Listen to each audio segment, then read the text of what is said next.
जनता परिवार का तीसरी बार गठन हो चुका है। 5 राज्यों की 6 क्षेत्रीय पार्टियां अब एक ही नाम से जानी जाएंगी। लेकिन सवाल ये बड़ा उठ रहा है कि आखिर जरूरत क्यों पड़ी।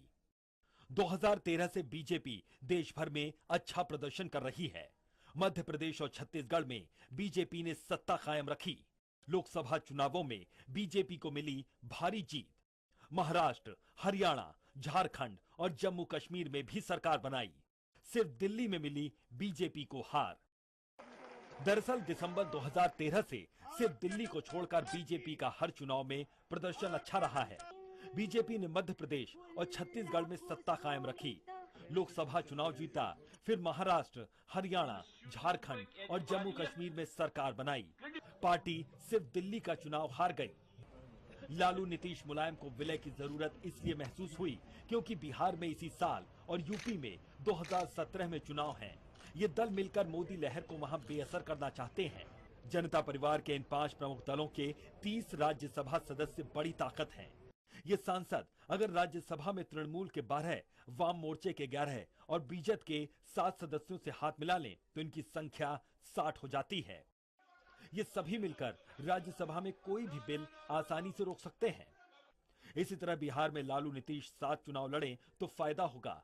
माना जा रहा है कि उत्तर प्रदेश के विधानसभा चुनाव में भी सपा की अगुवाई में ये दल वोटर्स के बीच पकड़ बना सकेंगे। Bureau report, focus.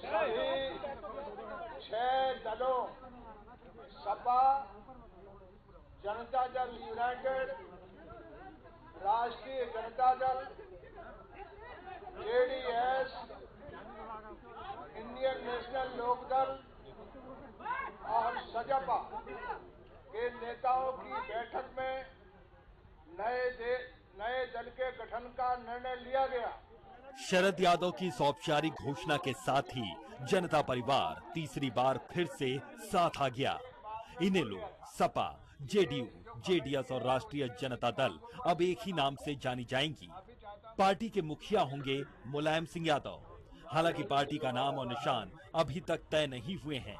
इसके लिए 5 सदस्यों की एक कमेटी बनाई गई है। 5 लोगों की समिति गठित की गई है। ये जल्दी से जल्दी, जितने जल्दी हो सकेगा, ये कमेटी, ये बाकी चीज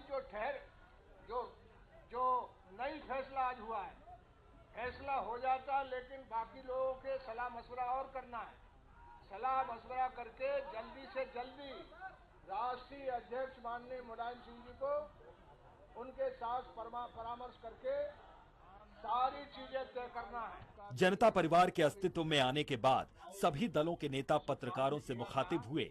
लालू प्रसाद यादव और नीतीश कुमार ने कहा कि किसी के मन में कोई मतभेद नहीं है और सभी ने एक मजबूत दल की हिमायत लेते हुए ये फैसला लिया है। नेताजी का चुनाव हो गया, झंडा, चुनाव चिन्ह, राज्यों के राष्ट्रीय स्तर के संगठन का चुनाव या जिम्मेदारी सबको बहुत जल्दी मिलेगा। नीति और कार्यक्रम, नीति है वही भाजपा को खदेड़ने का और समाजवादी विचारधारा से लैस करके दिल्ली, पटना, लखनऊ, कलकत्ता, चारों तरफ अभी हम लोग भ्रमण करेंगे, चंडीगढ़, सब जगह चारों तरफ। रोजगार का, किसानों के साथ जो वादा खिलाफी हुई, इन सब मुद्दों पर राष्ट्रीय स्तर पर धरना का भी कार्यक्रम हुआ। 2 मीटिंग इसके पहले हुई और पिछली मीटिंग में माननीय मुलायम सिंह जी को अधिकृत किया गया था मर्जर की प्रक्रिया को आगे बढ़ाने के लिए, और आज की मीटिंग में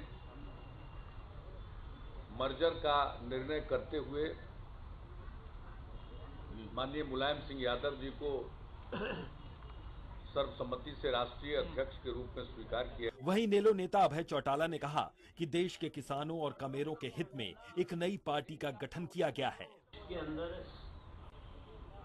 यहाँ पूंजीपति वर्ग के लोगों की सरकार बनी, जिन्होंने इस देश के किसान की, मजदूर की, छोटे व्यापारी की अनदेखी की।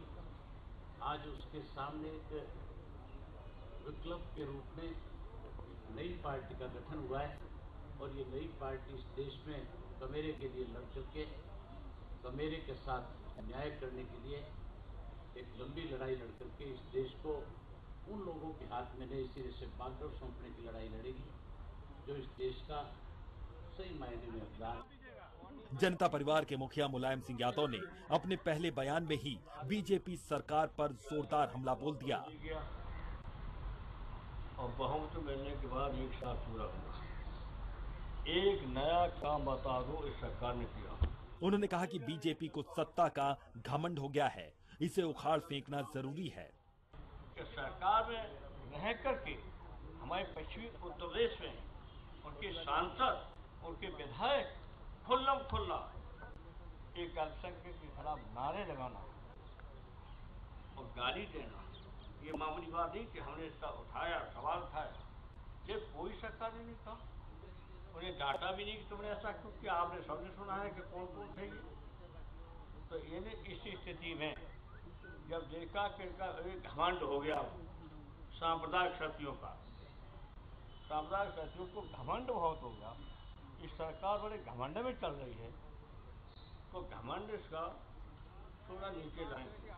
अब सवाल ये भी उठ रहा है कि पहले 2 बार बिखर चुके जनता परिवार का ये तीसरा मिलन क्या जनता का भरोसा जीत पाएगा?